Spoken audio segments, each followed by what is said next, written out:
Alright guys, Tom here and welcome to a new video. So today we are doing a quick, very quick review of Monday Night Raw. Now, I've been doing a sixth form induction the whole week, well, Monday to Thursday, and it's currently Tuesday, and it's going to be uploaded at Tuesday night, so won't particularly get many views, so not going to do the half-hour review that I normally do, but if you do want to have half-an-hour reviews, then I will be doing them starting from next week again. It's just had a slight gap where I normally do a full-on review and everything like that, but I just haven't had time this week, so we're just going to get like a 5-minute quick review of all the matches. Now, we had a bit of confrontation on the preview video where this guy got butthurt about me using about 4 lines of the description that I just basically copied and pasted his description just so he could get a little bit more views if people searched it, and he got rather butthurt over that. So if that's your opinion and you don't want people to use a slight, like literally 4 lines of a description, then fuck off. So the first match was Dean Ambrose, Seth Rollins and Roman Reigns versus Christian, Jimmy and Jey Uso. Now last night's Monday Night Raw was in Sioux City, Iowa. Thanks for the guy who did say or told me how to pronounce Sioux City. So it was in Sioux City, Iowa, and to be honest, the crowd was so dead.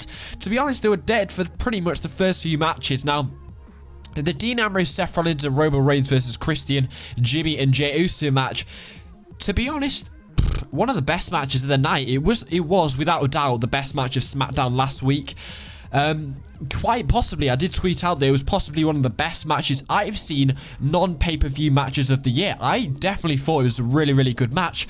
Bit confused why we got a rematch, but I did understand after, because the Shield were looking for revenge in this match against the fact that Christian did pin Dean Ambrose in the SmackDown match, and it does look like Christian maybe getting a United States title shot against Dean Ambrose at SummerSlam, but Dean Ambrose did pick up the victory. I liked how he celebrated. He was like, yeah, decent match.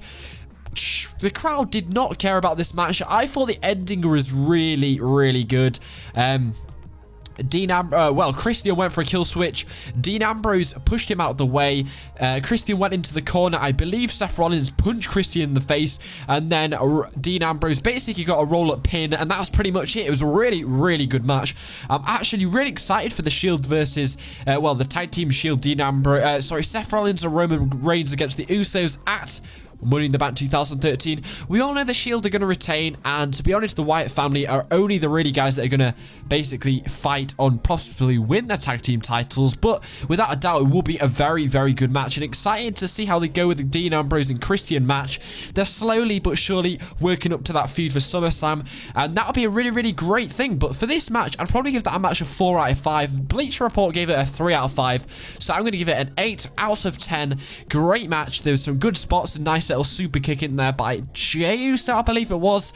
It was a really good match, and I loved it. Now, the next match was Dolph Ziggler versus Jinder Mahal. Yeah, the crowd did not give a damn about this match. They were chanting JBL, Jerry Lawler, through the match. Nobody really cared. Don't remember anything about this match whatsoever. I mean, yeah, I don't remember anything. I just remember Dolph Ziggler getting a random zigzag out of nowhere. I wasn't really paying attention at that time. It didn't really grab my attention. It was a nothing match. I mean, Jinder Mahal, all of 3MB jobbed to everybody. It was Jinder Mahal's turn this time. He jobbed to Dolph Ziggler, and Dolph Ziggler picked up the victory. Now, after the match, 2 members of 3MB, Heath Slater and Drew McIntyre, started on Dolph Ziggler, started beating him up. Yeah. Dolph Ziggler dealt with them, and the match had finished 10 minutes before that. So I think this match, they gave it exactly enough match time I think it needed. I mean, there was some great maneuvers in the ring. I mean, Jinder Mahal did sell Dolph Ziggler's in-ring ability really well. I mean, they did work very well, but it's a jobber match. It doesn't mean anything. It just meant so Dolph Ziggler could get on the card and back into Raw. So for this, I'd give it a 3 out of 10. I mean, it was a good match. I mean, the spots were good, but at the end of the day, I'm not interested because it's a jobber match. It's just, I was excited because Dolph Ziggler was back. Yeah, because I love Dolph Ziggler and he's amazing in the ring, but yeah, it was nothing. Now, the next match was Randy Orton versus Kane as Daniel Bryan as special guest referee.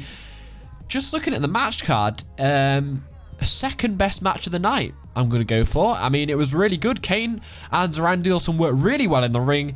Daniel Bryan is always hilarious. I mean, if Daniel Bryan's in any match, I love it. It was a really, really good match. Now, Daniel Bryan basically made Randy Orton come out the corner because he thought that he was being a bit harsh to Kane, and Randy Orton should give it a breather, let Kane have a breather.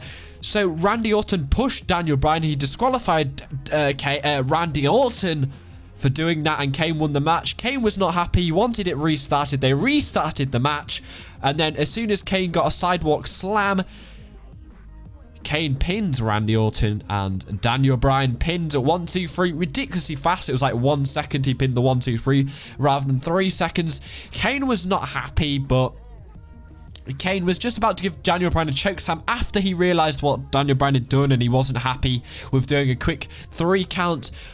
But he gave up. He was like, oh, we're friends. Let's not do that. So he walked up the ramp, and then Randy Orton behind. The crowd were chanting, RKO, RKO, before Daniel Bryan had turned around. So you know what was coming. They panned the camera so that perfectly placed it so you didn't know Randy Orton was behind him, but it was obvious, so you could predict it anyway.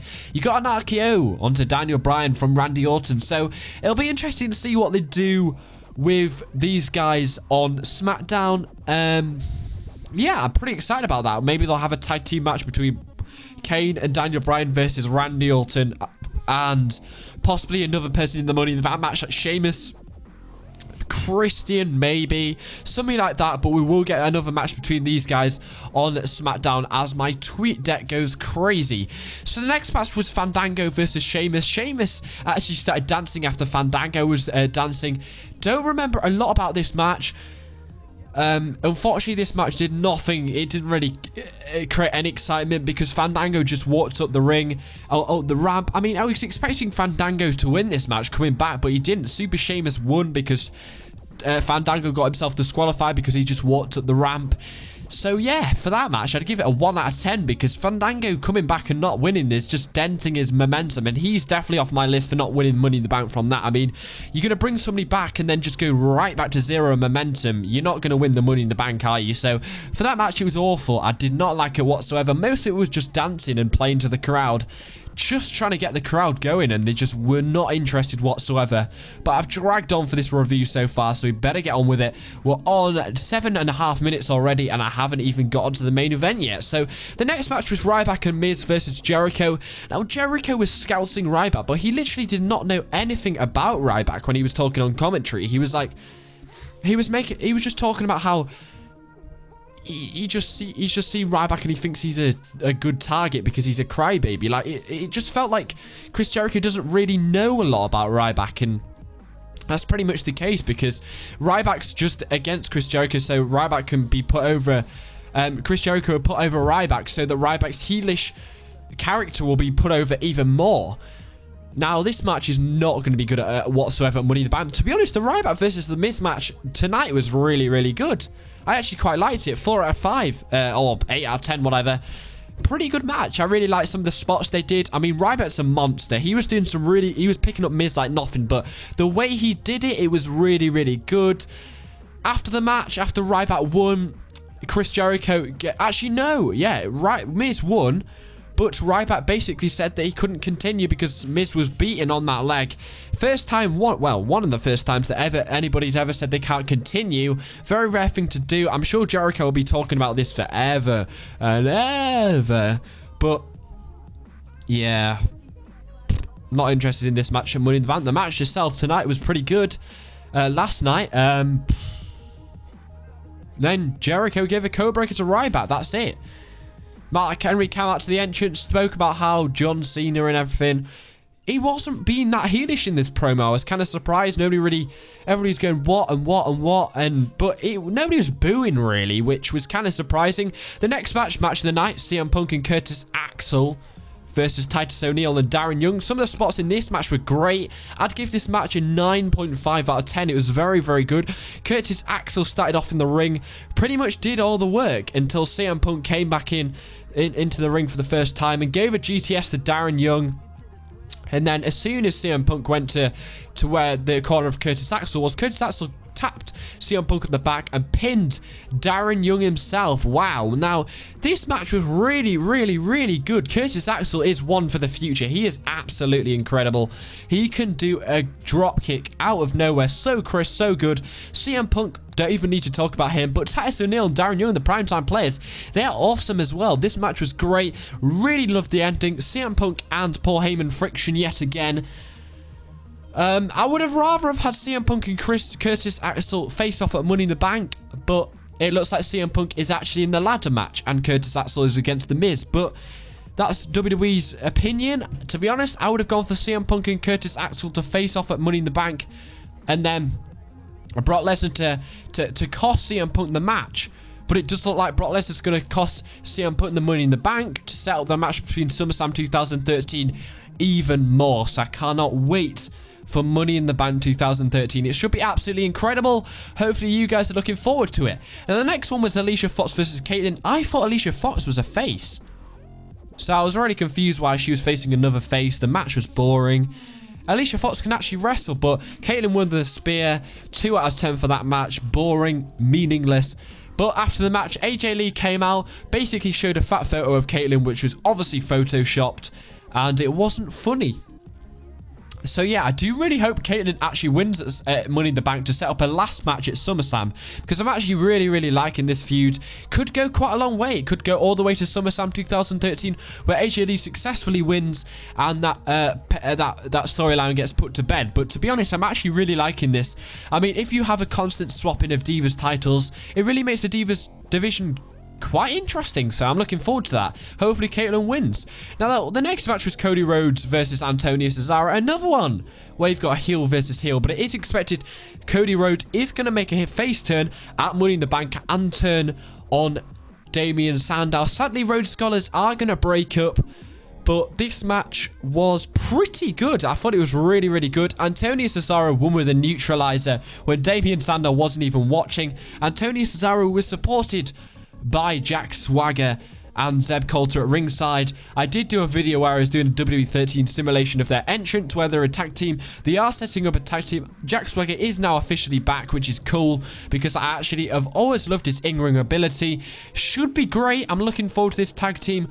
This match was great. 8 out of 10. I'll be lenient for this match. It was okay. Well, it was pretty good. The moves were good. Cody Rhodes, a future star. Antonio Cesaro, a future star.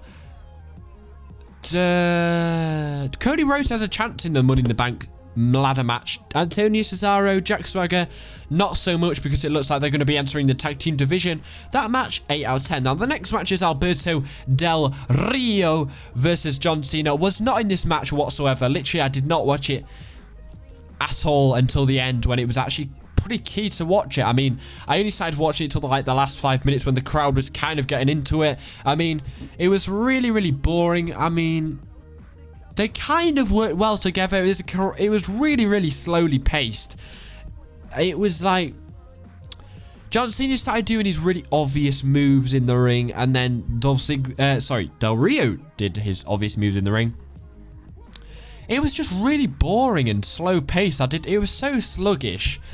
And I never really liked it when John Cena and Alberto Del Rio had that feud in Night of Champions 2011. I was never really a guy. I never really liked Del Rio. He's always good as a heel, but never a fan of his in-ring ability. Don't like the look of him. I'm sorry, but I just never enjoyed him. And John Cena, stale as ever, needs Mark Henry to win that championship and Daniel Bryan to cash in whatsoever. However he does it, needs a new champion. But what happened after was Mark Henry walked around the ring during the match, kind of put off John Cena, but obviously when Del Rio went for the roll-up pin, John Cena kicked out, but then Dolph Ziggler came out and stood on the top rope. John Cena managed to get the FU when Del Rio... What? When Del Rio was distracted and won 1, 2, 3. They're building this Dolph Ziggler versus Del Rio feud amazingly well. Not so great for Mark Henry versus John Cena and Ryback versus Chris Jericho. But what happened after was Mark Henry threw the title in the ring. They had a face-off slightly.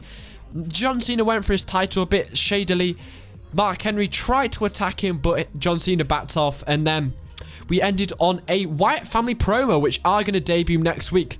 To be honest, not my sort of cup of tea to have them debut a week before Money in the Bank. Now, shows before a pay-per-view are always really, really bad. It's basically giving momentum to a person who's going into a match with a big, you know, a match. So next week we'll probably have Ryback against a jobber. We'll have Chris Jericho against a jobber.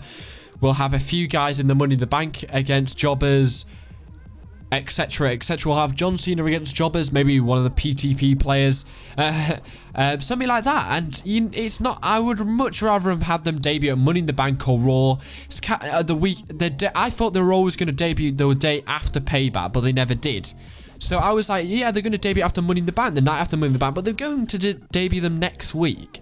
Don't think that's a very good idea. I wonder what they're going to do. Probably disrupt the match between the Shield, one of their matches. So hopefully you enjoyed the video, guys. For this Raw, very average, 6 out of 10. Thanks for watching. Sorry this review's getting kind of boring. I'm absolutely knackered. So yeah, thanks for watching, and not a great Raw. No, it was okay. Don't get me wrong, actually, it was kind of average. It wasn't great, it wasn't good either.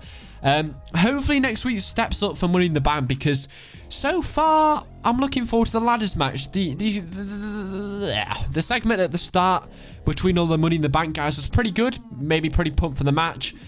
CM Punk versus Curtis Axel match was great. Looking forward to how that escalates. So hope you enjoyed the video, guys. Thanks for watching, and goodbye.